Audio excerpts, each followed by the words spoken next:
ప్రశ్న ఒక 10 టైమ్స్ అడిగారు. ఇండియాలో అత్యధికంగా జనసాంద్రత కలిగినటువంటి రాష్ట్రము అడిగారు. ఓకే, అత్యధికంగా జనసాంద్రత కలిగినటువంటి రాష్ట్రము 2011వ సంవత్సరంలో ఏ రాష్ట్రంలో ఉందండి అంటే బీహార్ రాష్ట్రమా, మిజోరామా, సిక్కిమా, అరుణాచల్ ప్రదేశ్ అని ఇచ్చాడు. 4 ఆప్షన్స్ చూడండి. అరుణాచల్ ప్రదేశ్, సిక్కిం, బీహార్, మిజోరాం ఇచ్చాడు. భారతదేశంలో అత్యధికంగా జనసాంద్రత కలిగినటువంటి రాష్ట్రం ఏదండి అంటే బీహార్ అండి. ఓకే, 1106 మంది 1106 మెంబర్స్ ఉన్నారండి. జనసాంద్రత కలిగినటువంటి రాష్ట్రం ఏదండి అంటే 1106 మెంబర్స్ గలరు.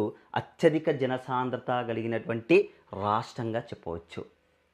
ఓకే, మరి భారతదేశంలో అతి తక్కువగా జనసాంద్రత ఎక్కడుందండి అంటే అరుణాచల్ ప్రదేశ్ అండి. 17 మెంబర్స్ ఉన్నారు. 17 మంది మాత్రమే అరుణాచల్ ప్రదేశ్లో కలరు. అత్యధికంగా ఉన్నది ఏదండి అంటే బీహార్లో కలరండి. జనసాంద్రత అంటే ఏంటంటే డెన్సిటీ మీన్స్ ఒక చదరపు కిలోమీటర్కి ఎంతమంది నివసిస్తున్నారో తెలియజేస్తుంది. ఓకే,